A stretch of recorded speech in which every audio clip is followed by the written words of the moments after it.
Olá, seja bem-vindo para mais um vídeo por aqui e hoje eu quero te explicar o mínimo que você precisa saber sobre inteligência emocional. Meu nome é Aline, eu sou psicóloga e eu tenho esse canal aqui no YouTube e um perfil no Instagram para te ajudar a se tornar uma pessoa mais madura. Se você já é um inscrito aqui do canal, deve estar estranhando esse cenário novo, né? Eu nunca gravei aqui, mas essa é a minha mesa de trabalho de atendimentos. Logo aqui atrás com o meu computador e é daqui que eu atendo, virada aqui para o fundo que vocês estão mais habituados a ver. Bom, inteligência emocional. Esse foi um termo cunhado pelo Daniel Goleman, que foi um autor aí importante por diferenciar os tipos de inteligência. Ele percebeu que não existe só aquela inteligência lógico-matemática que a gente está mais acostumado a falar e a descrever, mas existem outros tipos de inteligência também, como a espacial, a musical, a emocional, enfim, outras formas ali da gente entender como é que a nossa inteligência funciona. Agora, esse termo inteligência emocional, ele está muito relacionado à nossa capacidade de gerenciar racionalmente as nossas emoções, fazendo o melhor uso possível delas. Na prática, é isso que significa. E segundo esse autor, a inteligência emocional ela é composta por 5 componentes: autoconhecimento, autorregulação, motivação, empatia e habilidades sociais. Então, para a gente ter uma boa inteligência emocional, a gente precisa estar atento a esses 5 pilares e estar em constante aperfeiçoamento e desenvolvimento deles. A gente vai precisar do autoconhecimento para gerar previsibilidade. Quando a gente se conhece, fica mais fácil prever que tipos de comportamento e que tipos de emoções a gente vai ter em determinadas situações. Fica muito mais claro para a gente perceber quando essas questões oscilam ali ou mudam. Então vai ficar muito mais fácil a gente agir a partir daquilo que a gente conhece, não é mesmo? Porque dá tempo da gente se planejar, da gente montar uma estratégia diferente. Então,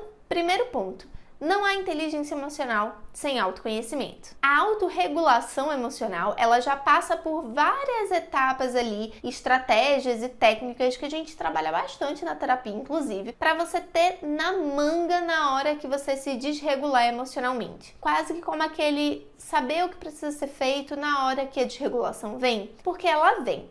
Já falei aqui em outros vídeos para vocês. A gente tem 2 formas de processar as informações. A gente tem a via rápida, que geralmente é a via que a gente processa as informações pelas nossas emoções, e a gente tem a via devagar, que é a via que a gente processa as informações pela nossa racionalidade. Então, existem momentos em que as informações vão aparecer, vão acontecer ali, e elas precisam ser processadas de uma forma rápida. Por exemplo, a iminência de um assalto, ou na hora de um assalto. É melhor que você reaja rapidamente, e por isso o seu corpo vai ativar a via rápida ali de processamento daquela informação para agir. Ali é claro que fica um pouco mais imprevisível e a gente espera que você tome ali uma atitude que não vai colocar a tua vida em risco, né? E isso a gente não tem muito como prever como é que vai ser. Mas a ideia é que você consiga reagir rápido para minimizar literalmente o risco. E aí depois lidar com as consequências dessa desregulação emocional, dessa grande ativação emocional. Existem algumas técnicas que a gente ensina em terapia sobre regulação emocional e todas elas passam por algumas etapas. Eu vou tentar ser bem genérica aqui para te dar algumas ferramentas já como um pontapé inicial, caso você passe por esses momentos de desregulação. Se eles são muito frequentes ou muito intensos, procure uma ajuda profissional. Um psicólogo ou um psiquiatra pode te ajudar a lidar melhor com isso. E essas dicas que eu vou dar aqui não vão ser suficientes. Tem 3 elementos essenciais para a gente poder lidar melhor com as desregulações emocionais. Primeiro deles, saber se a gente tem capacidade suficiente para lidar com aquela emoção. Em determinadas situações em que a gente não consegue lidar com aquela ativação emocional, ou seja, a gente não consegue minimizar a ativação emocional para lidar com racionalidade diante de uma conversa difícil com o chefe ou algo nesse sentido, é melhor que a gente se distraia. Literalmente saia,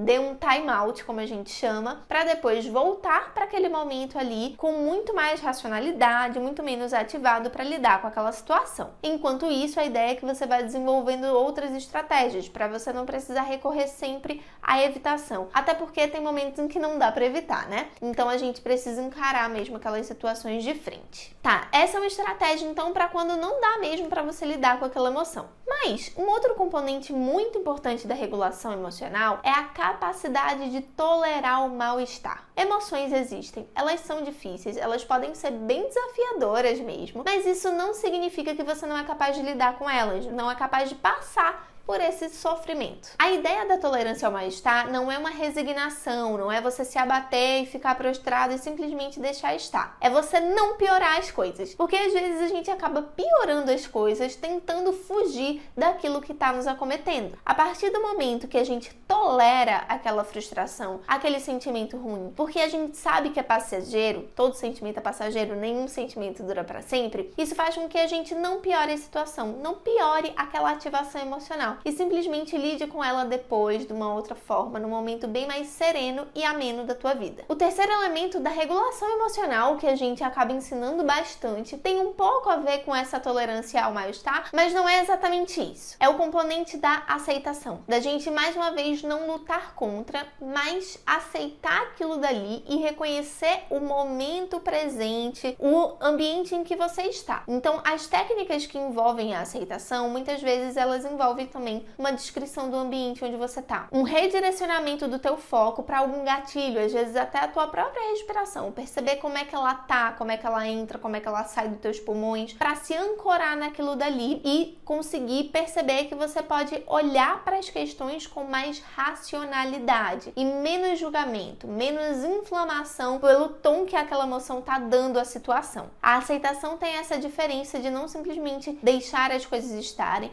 ou não piorar as coisas, mas realmente te desconectar de um julgamento e te fazer mais presente na situação na qual você está vivendo. Esses são alguns elementos comuns às estratégias de regulação emocional, mas elas são bem específicas. Inclusive, existem vários acrônimos aí, como a técnica do STOP, do acalme-se, entre outras, que podem te ajudar no processo de terapia a lidar melhor com essas situações de grande ativação emocional. A motivação acaba sendo também um componente muito importante da inteligência emocional, porque ele nos ajuda a, mais uma vez, centrar o pé no chão. O nosso cérebro tem essa preocupação com a sobrevivência, em manter as coisas mais estáveis, então ele tende a focar naqueles alvos de perigo ali e esquece que a gente também tem pontos bons. Então, se manter motivado nesse ponto emocional da coisa é se lembrar dos teus pontos bons, das tuas emoções positivas também, para que a motivação esteja sempre presente para você enfrentar esses momentos de altos e baixos, de desregulação emocional mesmo. Saber que você é capaz de passar por isso. Empatia é um componente aqui da inteligência emocional importante tanto para você se relacionar com as pessoas, quanto para você conseguir compreender melhor as situações, as emoções e não se ativar tanto, entendendo que na situação daquela pessoa talvez você agisse da mesma forma ou de uma forma muito semelhante, ou até não agisse dessa maneira como uma pessoa está agindo, mas você entende que ela, no contexto dela, não teria outra alternativa. Isso faz com que você consiga encarar o problema, encarar a situação com a capacidade de enfrentamento muito maior do que se você não tivesse empatia por essa pessoa. O quinto e último componente da inteligência emocional, o componente das habilidades sociais, referem-se a um grupo de habilidades mesmo, que são bem importantes para a gente se relacionar, para a gente manter as conexões e relacionamentos na nossa vida. É um conjunto de habilidades, a gente pode inclusive treinar em alguns ambientes essas habilidades para que você tenha isso de uma forma mais prática, para que o seu comportamento seja ativado em prol da tua inteligência emocional. São várias as técnicas de habilidades sociais, aqui não vou entrar muito em detalhes com vocês, mas só para vocês saberem que elas existem e que elas passam também por esse componente da comunicação, como a comunicação assertiva, qual eu tanto falo aqui com vocês também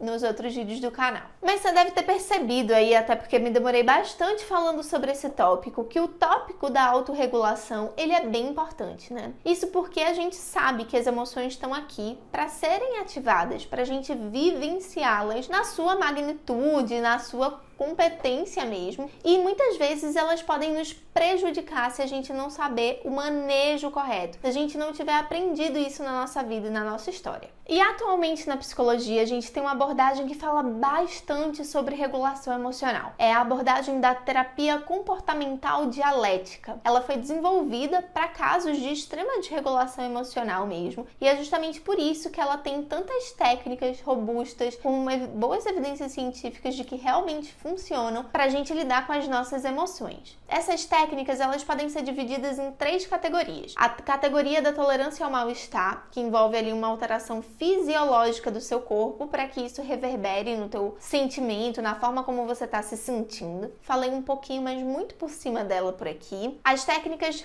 prontamente de regulação emocional, que envolvem você questionar o teu pensamento em relação à realidade para aproximá-lo ali da realidade e não de uma experiência prévia que você teve. E as técnicas de prevenção, sabendo que é assim que a gente se comporta, que o nosso corpo reage, como é que você pode prevenir uma grande e uma forte desregulação emocional. E eu passei rapidamente ali com vocês em alguns dos elementos de cada uma dessas estratégias de regulação emocional, tolerância à frustração e prevenção também. Mas algo que eu não falei sobre esse ponto da prevenção é que a gente precisa entender a fisiologia das nossas emoções também. Nosso corpo, ele é um só. Por mais que a gente faça essa divisão didática de mente, corpo, espírito, nosso corpo é um só. E cada remoção que a gente sente na nossa mente, ele tem uma reverberação no nosso corpo físico. Então, você manter uma boa alimentação, um sono em dia e uma atividade física em dia, ou seja, se você cuidar um pouco do teu corpo físico, é provável que isso tenha impacto também na tua mente, no teu corpo emocional, digamos assim. E vai ser muito importante se você manter isso em dia. Com certeza vai ser assim uma base,